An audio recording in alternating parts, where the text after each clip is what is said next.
తను నిజంగానే ఇంకెక్కడికైనా వెళ్ళి పడుకుందా ఏంటి? ఇంతవరకు తిరిగి రాలేదు. కానీ నేనెందుకు తన గురించి ఇంత ఎక్కువగా ఆలోచిస్తున్నాను? వేరే వాళ్ళ గురించి వదిలేయి, ఆలోచించకుండా పడుకో అభి.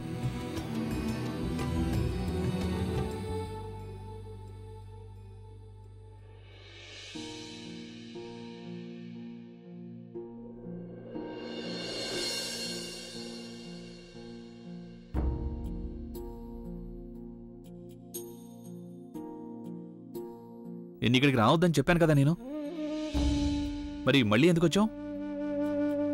మీరు కూడా నిద్రపోతాను అని చెప్పారు కదా, కానీ మీరు నిద్రపోలేదు.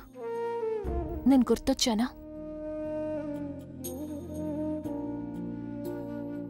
ఏ నువ్వేనా మరీ అంత గుర్తు చేసుకునేదానివా? అయినా నిన్ను ఎవరైతే గుర్తు చేసుకుంటారో వాళ్ళు జీవితాంతం చావాల్సిందే.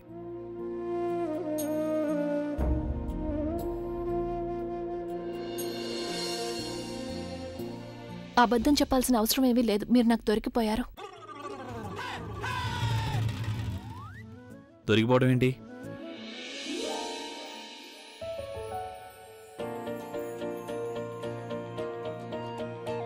తనిక్కడేం చేస్తోంది? అదే మీ ఫుగ్గి అంటే నేను.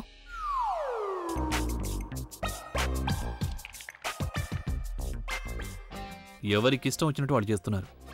నేను బయటికి రావద్దని చెప్పాను కదా, మళ్ళీ ఎందుకు వచ్చావు? ఇప్పుడు కబ్బోర్డు లాక్ చేసి పెడతాను, అప్పుడు బయటకు వచ్చి చూపించు.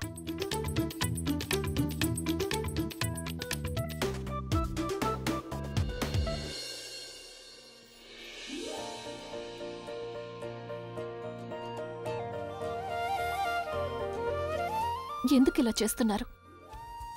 ఒకవేళ ఏమైనా ప్రాబ్లం ఉంటే నాతో షేర్ చేసుకోవచ్చు కదా. మీరు అనవసరంగా మిమ్మల్ని ఎందుకు ఇలా బాధ పెట్టుకుంటున్నారు? నువ్వు నన్ను ఇంతకాలం మోసం చేసినప్పుడు నా గురించి ఇంతగా ఆలోచించలేదు కదా, మరి ఇప్పుడెందుకు ఆలోచిస్తున్నావు? ఇది నా లైఫ్ కాబట్టి సంతోషాన్ని తెచ్చుకుంటాను, కష్టాన్ని తెచ్చుకుంటాను, నేనే డిసైడ్ చేసుకుంటాను. కానీ మిమ్మల్ని మీరు బాధ పెట్టుకోవాల్సిన అవసరం ఏమీ లేదు. దయచేసి నన్ను నమ్మండి. కొద్ది రోజుల్లో అంతా సర్దుకుంటుంది. అంతా సర్దుకుంటుంది. నువ్వు నీ దారిలో, అలాగే నేను నా దారిలో వెళ్ళినప్పుడు. నేను మీకు ఎలా నచ్చ చెప్పాలి? మీరు ఎలా ఎలా ఆలోచిస్తున్నారు? అలా అసలు ఏమీ లేదు.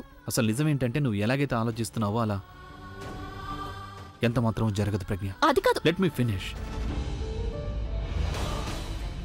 నేను నా లైఫ్ నుంచి నీ చాప్టర్ని, నా మనసులో నుంచి నీ జ్ఞాపకాల్ని, నా మైండ్లోంచి నీ పేరుని శాశ్వతంగా తీసేయాలనుకుంటున్నాను.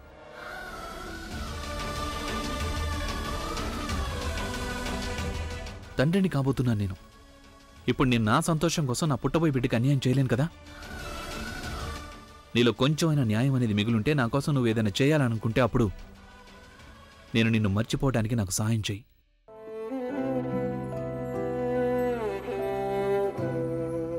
Please, I request you.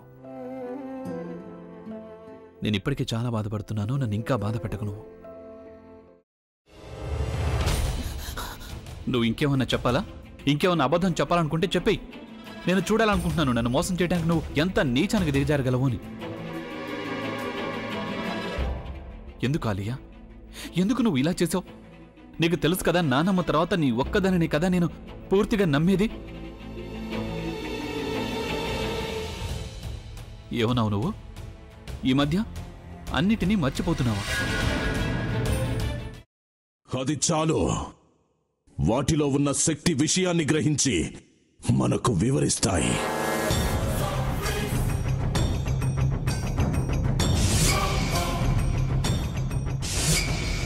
ఎవరు ఆ దండ విప్పొద్దు, గది తలుపులు తెరవద్దు.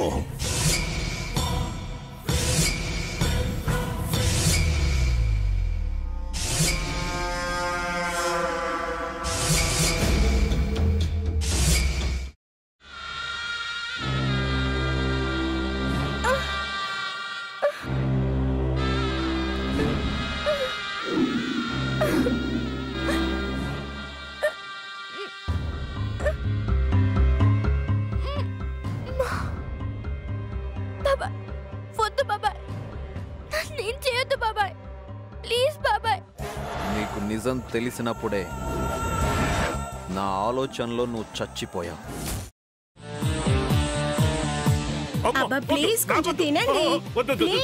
భీమారావు గారు, మీరా? ఇగో మీరా కాదు, సక్కుబాయ్. అవును మీ పనామే లేచిపోయిందని చెప్పి కంప్లైంట్ ఇచ్చినావు కదా. రేయ్, ఆయన కంప్లైంట్ ఇచ్చింది లేచిపోయిందని కాదు, కనిపించడం లేదు అని. అట్లానా? సరే మేడం. ఇడియట్. ఆ వంట మనిషి పేరేంటన్నారు? రత్తాలు మేడం. ఏం పెద్ద మంచి, నీ వంట మంచిని కూడా మేడం అని పిలుస్తావా? రేయ్ హాఫ్ బ్రెయిన్,